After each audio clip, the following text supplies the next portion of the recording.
Welcome everyone to the next episode of the CEN Nutrition Podcast. We have a very special guest joining Peter and I today, and this is Emma Weinert. She is an Australian Grand Prix dressage rider.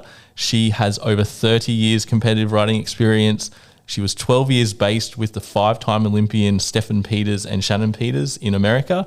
She's trained multiple horses from the young horse to that top elite Grand Prix horse and hosts regular clinics throughout America and Australia. And she's been welcomed back into the land down under, and we're here today to discuss all things about the challenges she's faced over these COVID times in moving her horses back to Australia. How is she connected up with CEN? And what we'll do is we'll discuss various topics, including the training and management of a laminitic horse, and also how to really look at the individual horse in their training. So how are you, Emma? I'm good, thank you. Thanks for having me on your show. We're very happy to be here. Emma, it's Peter here. So thank you very much for coming on today. Do you want to let our listeners know probably a little bit about yourself? Obviously, Bryan's done the intro, but I'm sure there's hundreds, if not thousands, of our listeners out there that probably haven't ever heard of you. Do you just want to give them a bit of an intro about yourself? Yeah, no worries. So I'm an Australian dressage rider, and I was based in Australia my whole life until 2009. So I moved to the US after bringing Steffen out for a clinic, and that really just changed my whole life. So learning his way of training and just the whole philosophy and system, it just really struck a chord with me, and I became like completely obsessed with riding this way, and I couldn't find it in Australia. So I sort of got to that crossroads where I was like, I'm either going to quit or I'm going to go, because I've now figured out how easy it can be and how beautiful it can be, and I have to figure out how to do this. So I packed my bags and I went over with 2 suitcases, and I was just initially going for a year or 2 at the most. And I thought, if I could learn so much after a week of riding with Steffen, surely in a year I would know everything. and then I ended up 12 years later, I'm still learning. So that's why I ended up staying so long. And I developed a business there, and, it's a very difficult place to leave. It's an amazing place. So, yeah, and the journey was just, always evolving, and I never really felt like I was ready to come home until it wasn't due to COVID, but not being able to, I would always come back to Australia every 6 months to visit, family and friends who I'm super close with. And just being away for not being able to come back for 2 years. And also, like, technology has changed the game so much. So it's not like I'm leaving forever or leaving that system. I can still train with the Peters from here. Yep. And I do plan to go back to do the Wellington competition circuit in winters once I get, my horses all situated. So yep. It's not forever that I'm leaving. It's just I'm going to base in Australia and still train in that way. So Fantastic. I'm really excited. Yeah, I'm excited to be back. It's a lovely lifestyle. Like, we're so lucky in Australia, the lifestyle that the horses get to live.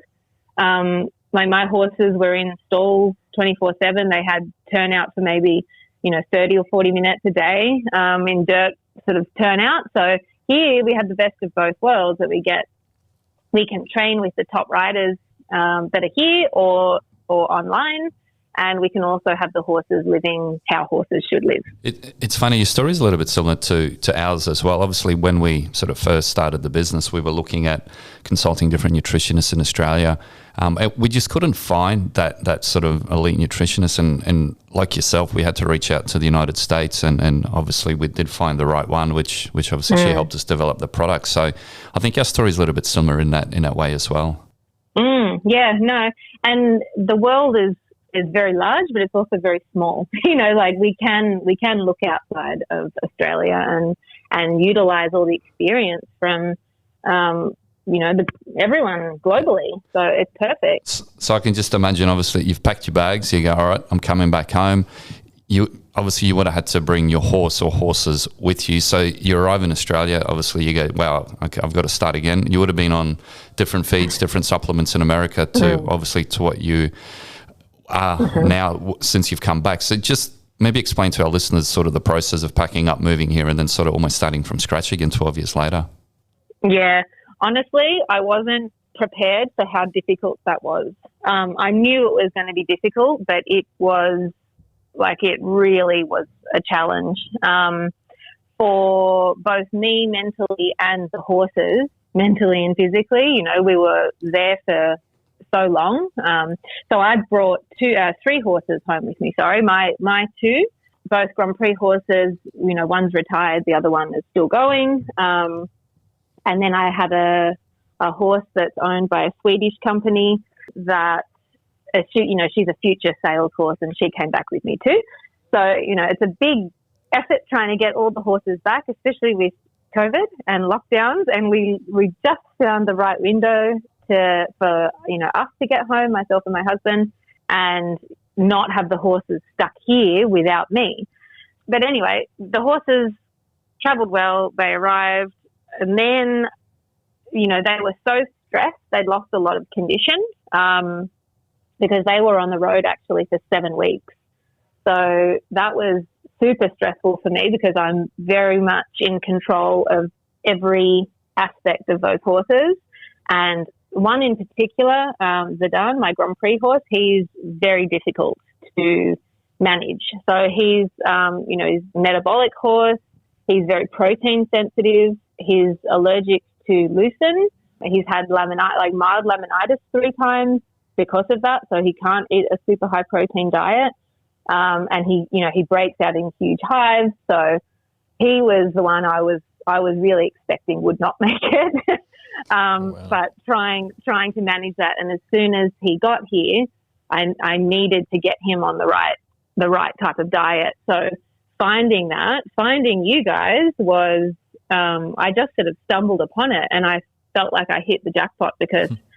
Do you remember how you stumbled? I saw it was on social media. You know, someone that I knew had posted it. I can't remember exactly how it was, but it was someone had posted it, and I was like, "Oh, what's that?" Because I'm sort of looking. I'm like, I feel like a foreigner here now. Like I'm like, "Oh, what's this? What's this?" Everything's so different now. So I was just sort of poking around, but I did see someone that I knew or followed on social media also use your products, and then I started investigating, and I was like, I couldn't believe it. I'm like, oh my God, someone has finally created what I wanted this whole time in the States, in Australia, you know, which is really not crazy high in protein, like a really good base feed with low starch, low sugar, really high quality ingredients and high nutrient levels, because that's the thing that's lacking. And Zidane, for example, he can only eat a small amount of food. He gets very fat. So it has to be really nutrient dense and high quality. Otherwise, he's, off the blood test, it shows he's internally starving. And then that slows his metabolism down even more. And then we get this whole vicious cycle. And he's a Grand Prix horse. So he's got a higher need for nutrition. Mm. So yeah, that's how I found you guys. And then I called Peter and was, congratulating him on his product, and I wanted to know exactly what I needed to feed and how I need to go about the diet, and and the rest is history. I'm very, very happy, and they're all thriving on it. I've got all 3 of them on it, and now I have clients' horses on it too, on the CEN grain-free, and I add the luteins in for the ones that need a little bit more, more protein, and it's so simple and it's so perfect. And they're all, the temperaments are great. The weight, the condition is all so good. So thank you. Yeah. No, we thank you for reaching out, Emma. And I think I do remember that day that you did call and Peter mentioned your name to me. And obviously here at CEN we froth on Instagram and all the social medias. And I went digging around in your Instagram and I saw you do follow similar companies in America, or I won't name them, but that don't have those high grain, no soy, no corn, no molasses, and no fillers, and trying to get that nutrient dense feed into horses through proper nutrition and that balance. And then I said to Peter, Emma is really in tune with the way we think, and I think it'll make a very good partnership if we can, because you're at your elite level, we are at the elite level in feeding, so it's a really good match.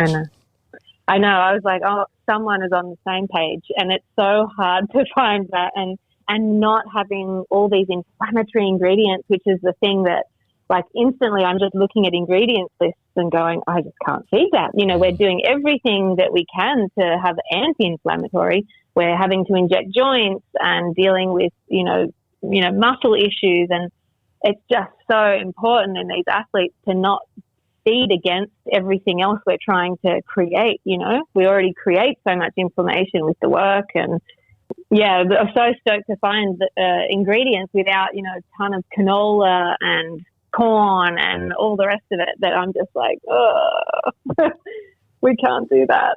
Yeah. And when we developed 8 or 9 years ago, Peter and I set out to have market leading products, but we didn't want to just rely on marketing. We wanted the actual product to speak for themselves, and the results people get, the word of mouth. And as you see on social media, when people switch to CEN and then they show their results, it's a good compliment to what is inside our products. And yeah, we're fully aligned with you. We do understand that inflammation is in a performance horse to make them grow, to make them just their body systems work, but you don't want that overreactive inflammation response. And and we're trying to promote that through feeding. So then if you have that box ticked, you can really concentrate on your training and management of the horse, because they're all different individuals, as we know.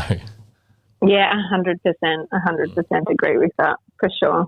From my end, Emma, I think probably the difference with myself and Bryan, maybe some of the other feed companies, when we develop the grain-free and even all the other products, we develop to try to make the product the best quality that's possible rather than having the profit in mind. And I know, look, everyone's got to make a profit, but when you focus on the profit, then you start skimping or compromising on the raw ingredients. And as you said, that's when you add the canola oils, you add the fillers and stuff that you don't really need. And that's where I think that's the biggest difference. And, you know, it might cost a little bit more, but as you well said, the feed rate is a lot less compared to some of these other ones. And if you got a laminated horse, the last thing you want to do is, you know, is load it up with 5 kilograms of a grain-based feed. You know what I mean? Yeah, no, 100%. And I think it's easy to think that you're saving money. So this is like we're all trying to keep the costs low.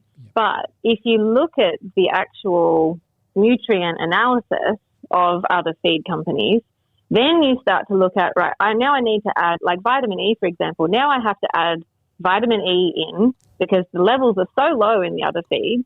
And that's something that I supplement all my horses with, or did supplement all my horses with. And then you look at the cost of the supplements in Australia, they're huge. Yeah. Like magnesium, vitamin E, like that's $100 a month.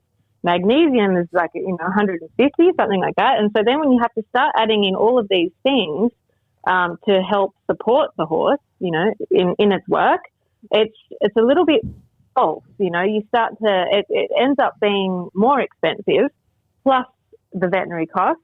So yeah, in the long run, it's not worth it.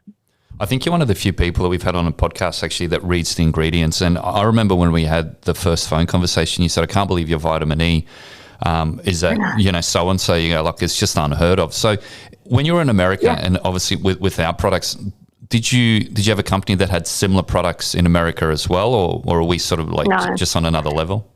Yeah, on another level. So I found a company that was actually a European company that was as close to what I could get to, but still it was, the starch and carbs and sugars were still too high for my one particular Grand Prix horse.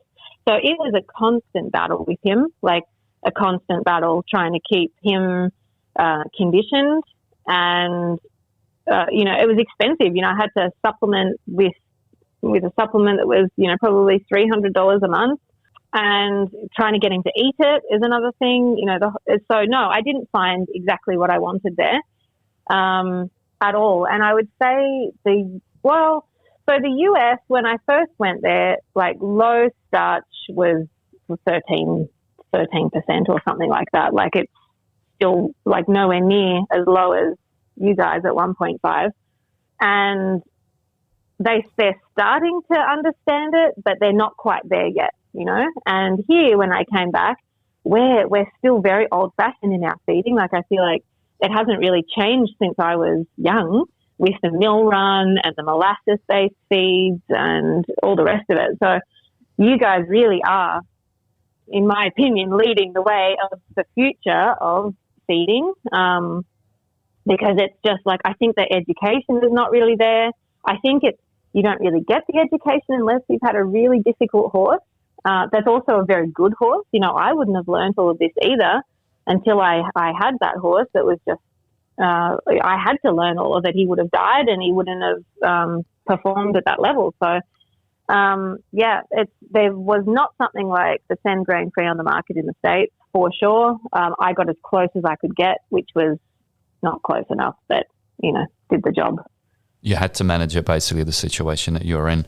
There's nothing more. Do you want to discuss maybe the topic of inflammation? So with obviously your horse and your horses and yourself, they're professional athletes, so there's a lot of obviously exercise, there's a lot of heat getting produced, there's a lot of inflammation.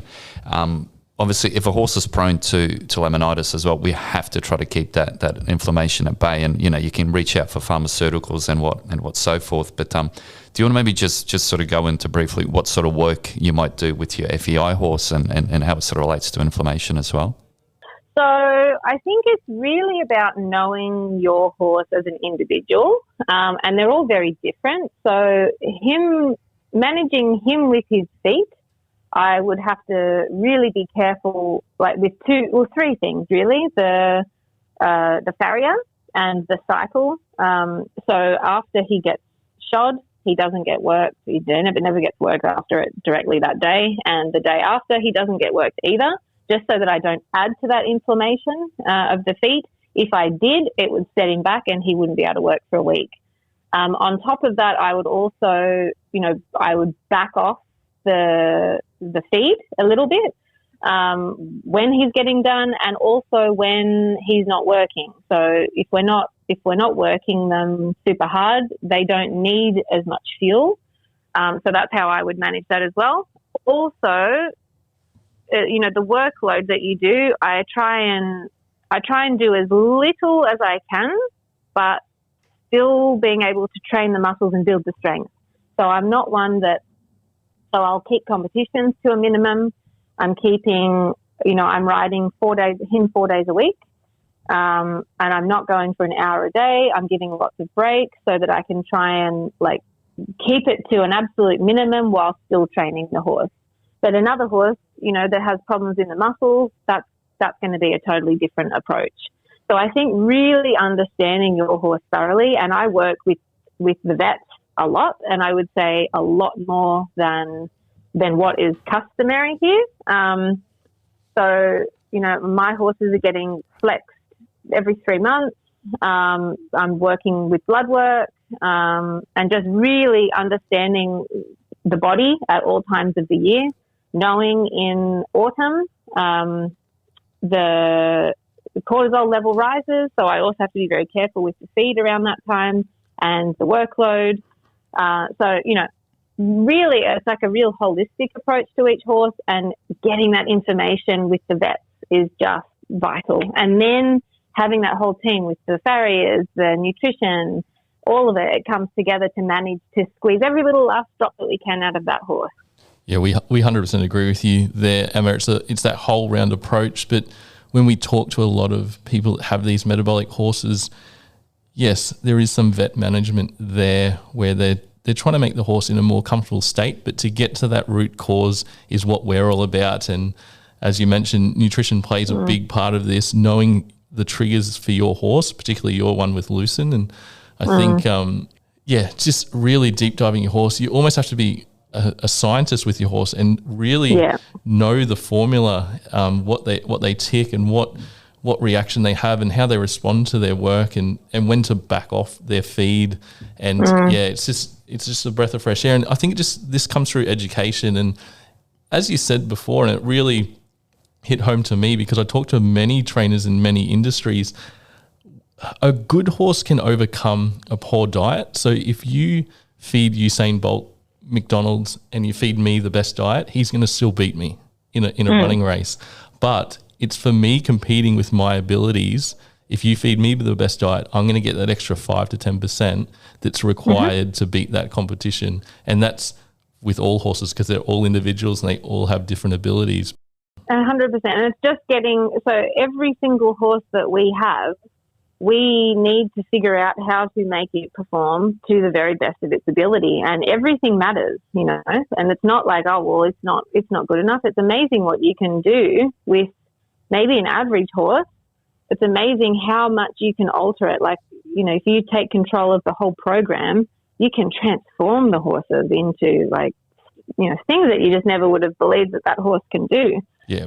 And just going back to that metabolic, I found this interesting because when I went to the States, the amount of metabolic horses, insulin-resistant horses there blew my mind. Like almost, it wasn't 50%, but I felt like 50% of our stable was struggling with it. And we had 85 horses. Wow. I had never seen more issues. I was like, what? I just didn't understand it. But the hay in the States is very rich.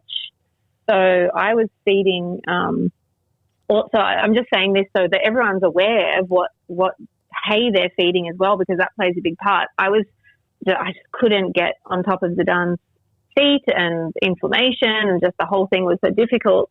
And he was on teff hay only. And then I ended up testing the hay because it was the only thing that I hadn't gone through, and found that the protein level in the teff was 20%.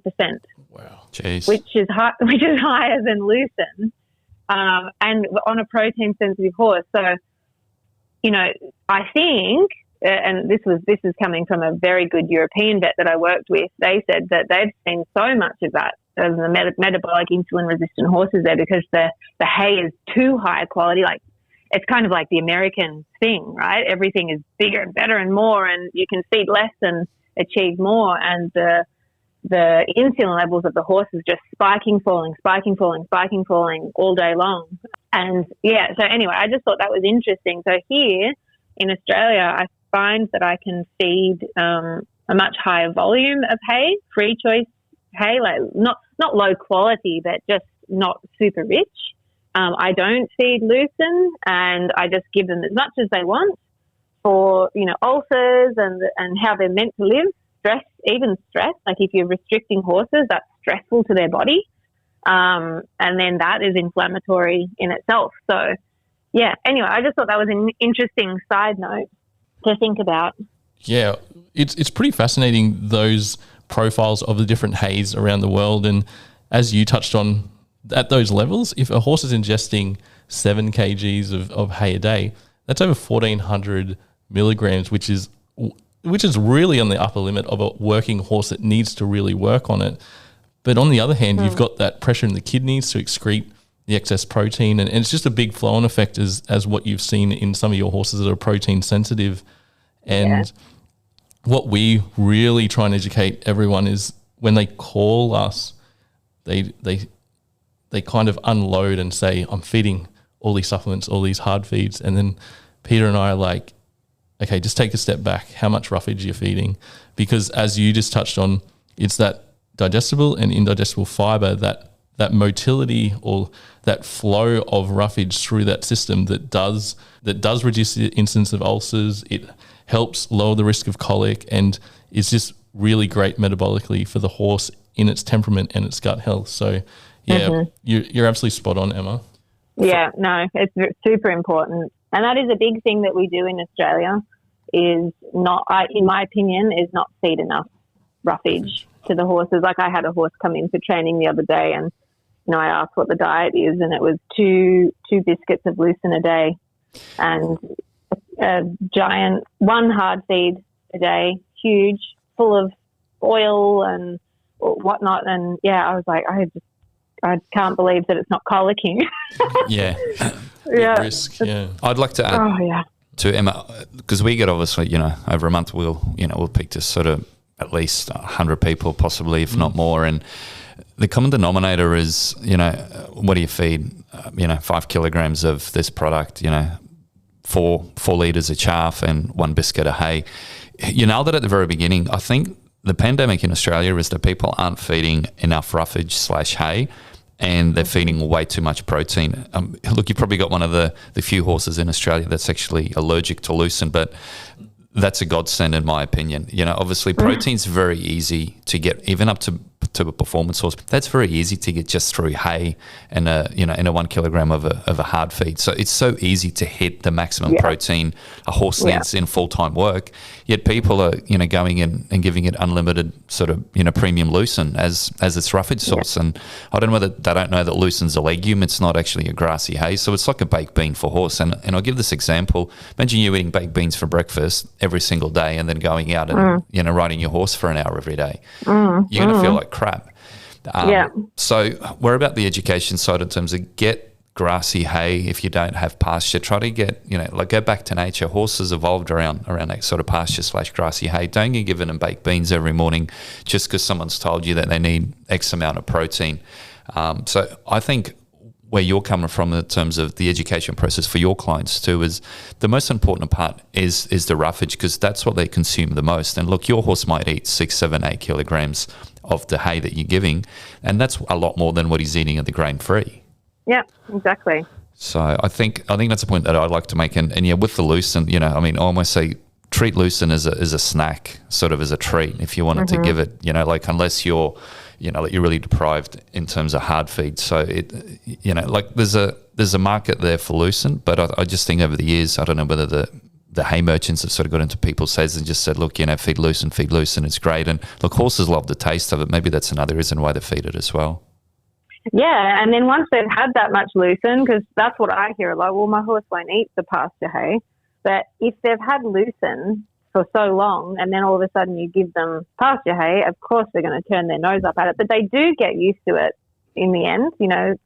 If you take it away, the lucerne away from them, it's just like anything. They've got to get used to the taste, and they do transition onto it eventually. So that you have to kind of work them up to it. Otherwise, they're like, "Oh no, I want my McDonald's. Thank you very much." It's like someone that's eating KFC and Macca's every day, and then you're asking them to eat a keto diet or a salad every day. Yeah, exactly. Emma, I'm going to put you on a spot here.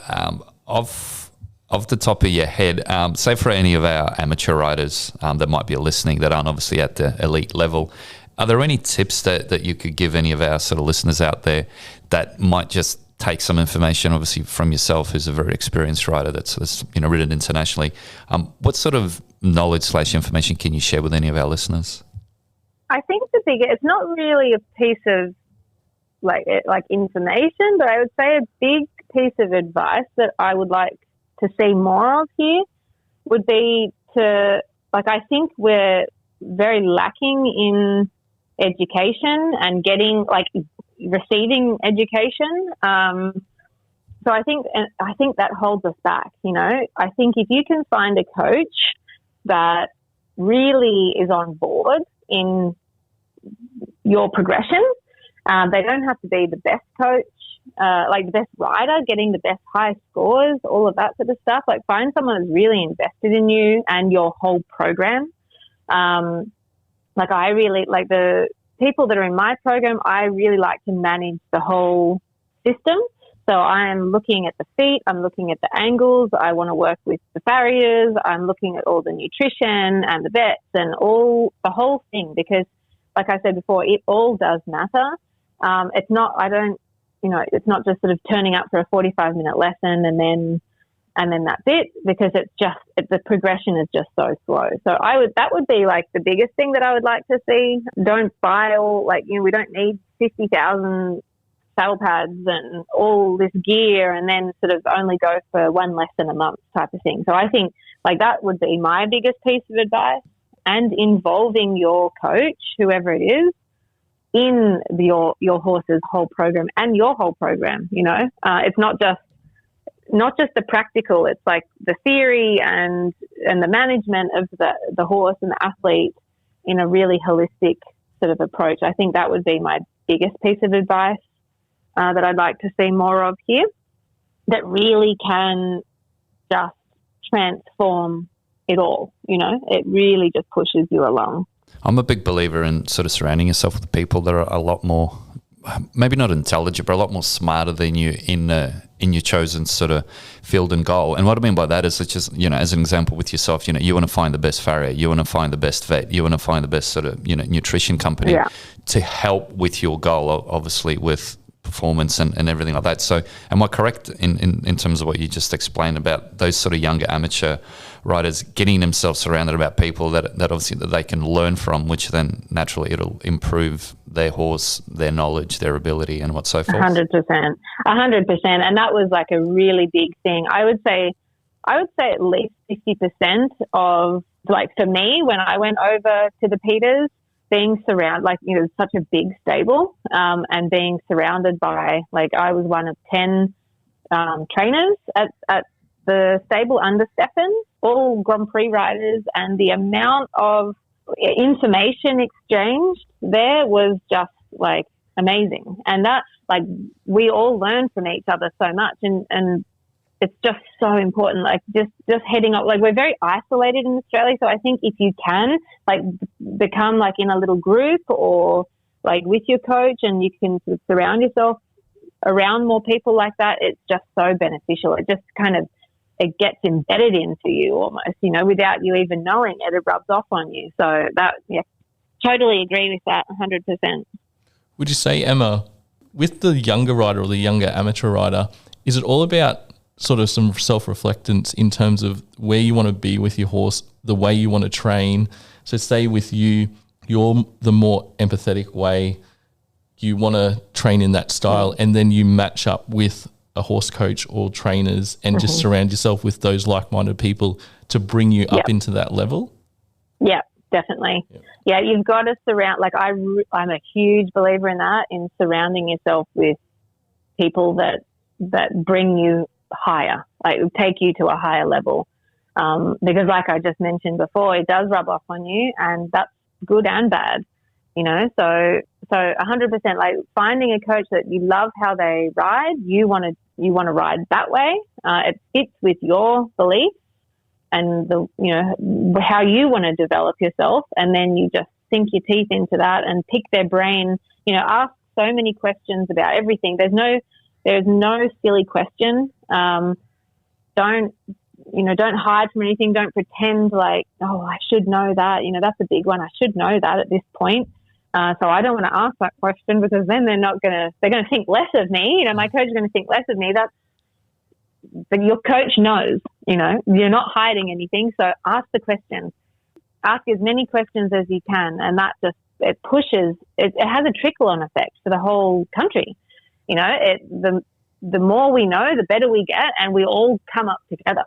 I like your mindset, Emma, because you never stop learning, and neither do we. In terms of research, what research for horse feed was 10 years ago is not what it is today. And Bryan, myself, as well as yourself, obviously we try to get the latest information. And look, we've changed that grain-free product probably from when it first was launched 7-8 years ago, probably 3 or 4 times, because that's the improvement that we're constantly doing with the product to make it better and better as science and research comes out.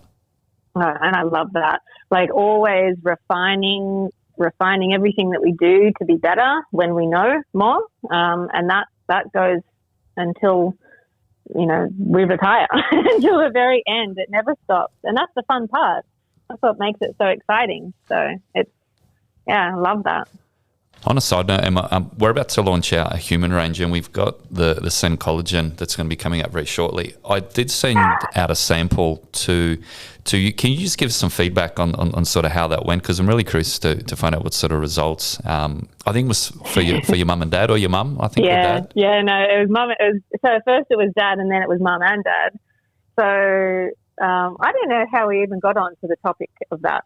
But anyway, when I was talking to Peter, we were discussing, I guess, arthritis or something. And so my dad he's supposed to have had a hip replacement, 2 or 3 years ago, and he keeps pushing it back, always with a convenient reason. But it's really, it's sad to see him hobbling around, and it keeps him up at night. He can't sleep sometimes. It's awful. And he's like super active.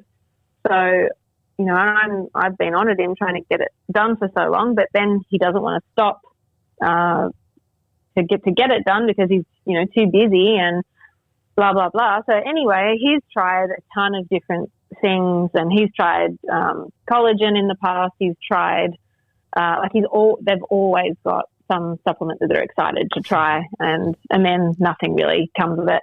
But he's very diligent about taking everything, which is awesome.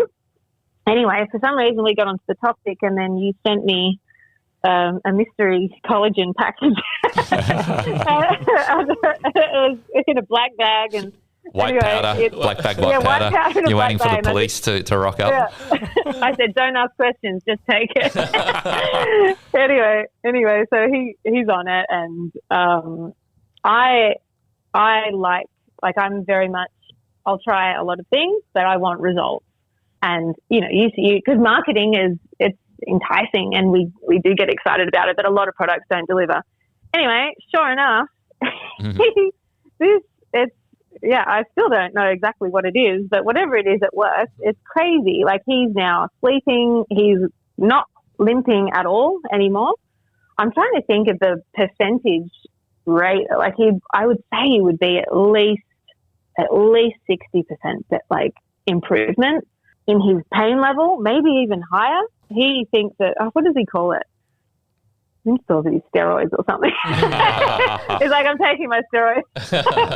Yeah, it is crazy. That product works so well. And because it worked really well with him, my mum has very bad arthritic hands. Her thumbs hurt, and so that's really difficult for her.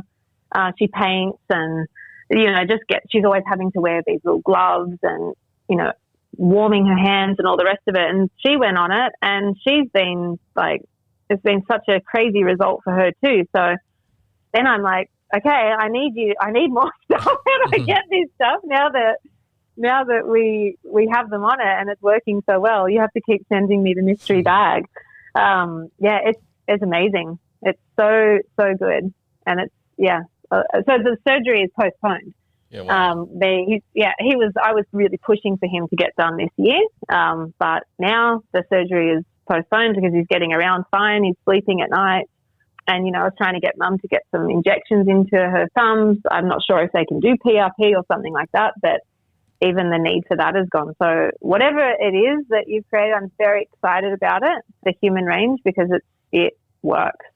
Yeah, and the product is the CEN the CEN collagen, which is the hydrolyzed collagen peptides with vitamin C. And what we have found is we use human grade products in our animal products, and the big crossovers are that, and that's a common theme, delaying surgery. So we've had a number of dogs that have been on it as well that get delayed surgery. And we just have to take the next step because of the demand that we have from horse owners and dog owners saying, hey, can we take your products? And they said, well, we've got to get proper licenses and have them.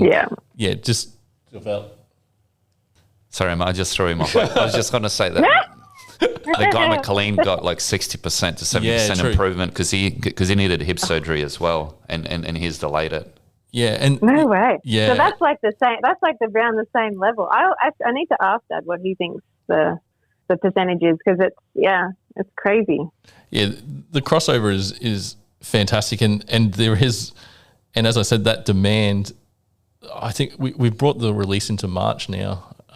What we've got planned for this, because I personally, Peter and I, and a lot of the office staff here, I've personally been on it for the last 3 or 4 years. So I've been one of the guinea pigs. But yeah, it's just like I just can't fault it. And I think from my end, that's so exciting. From my end too, Emma, and probably just explain to our listeners why it is working. And if you can imagine eating like tripe or sort of chicken skins, or, you know, drinking 8 liters of sort of bone broth a day, it's almost impossible, A, the taste, B, the convenience, C, the smell. So a lot of us, I think from 30 years onwards, we lose 1% of collagen production for every year over 30. So obviously with our parents that are older, they're not eating enough of those amino acids to help with all that sort of, restoration work inside that we need. So most people aren't supplementing, or if they are, they might take a tablet here, a tablet there, but that tablet's not even reaching the side. So as an example, sort of 1 teaspoon of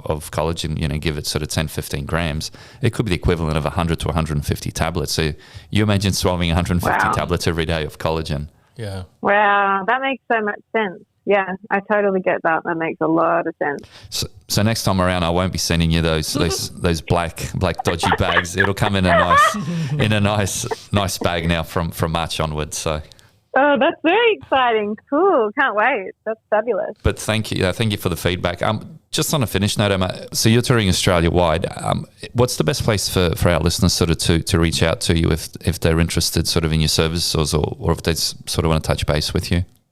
Yeah, no, absolutely. I always welcome questions, or if anyone wants to get in touch with me, that's always welcome. So I'm on all the socials.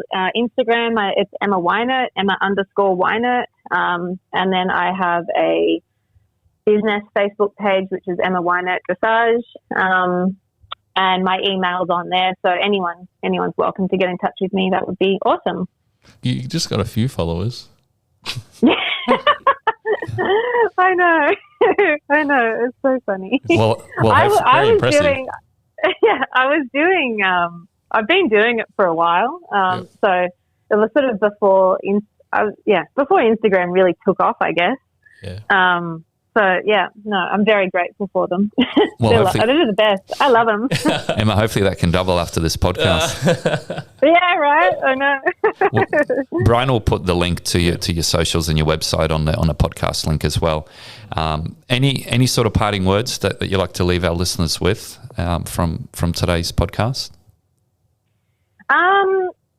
I don't. I just think, I'd like to just more say that I think it's so awesome what you guys do with the podcast, and everyone that's listening to it. If they're listening to this, you're listening to the other ones too. There's so much good information within the podcast here, and just always keep searching for that knowledge and refining your program to be the best that it can be.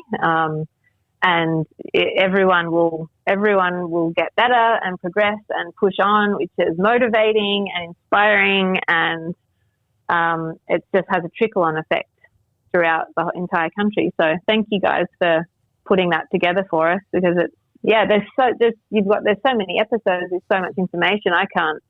I went crazy when I first heard you guys listening. Like everywhere I was, driving around the property, cleaning the stables, all the rest of it, just soaking it all in. There's so much great information in there. So keep listening to them all.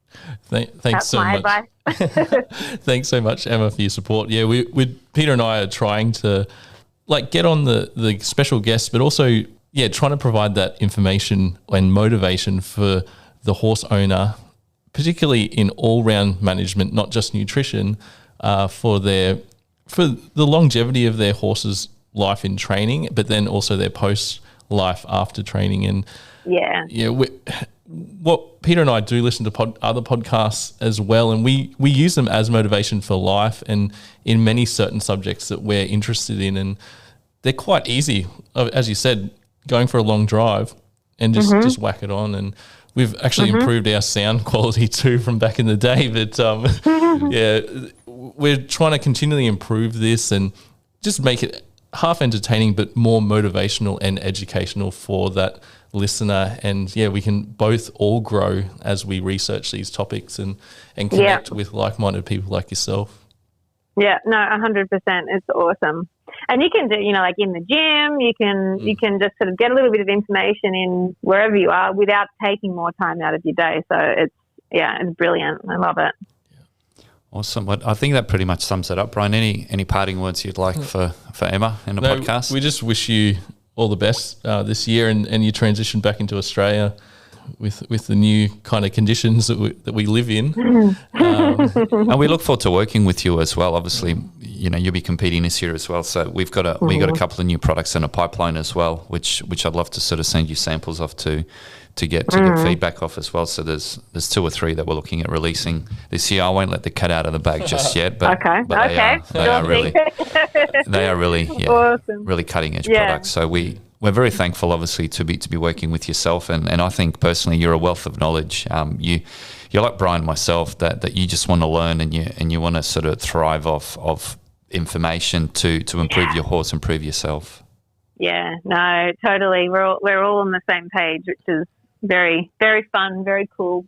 But very grateful to have you guys on board, and excited to kick off into the new competition year, which has already commenced. So it's all happening. Yeah, no, that's fantastic. So with our listeners, if you want to reach out to us as well, our phone at CEN HQ, which does go off during the week a lot, and we got the CEN users group, which is a really good hive of activity in terms of showing off people's success with their CEN horses, sharing their nutrition knowledge, and just helping others around. And we've got our Facebook and Instagram, and we'll be sharing a lot of Emma's content as well. So yeah, we'll have another podcast to you next week, and yeah, all the best, Emma.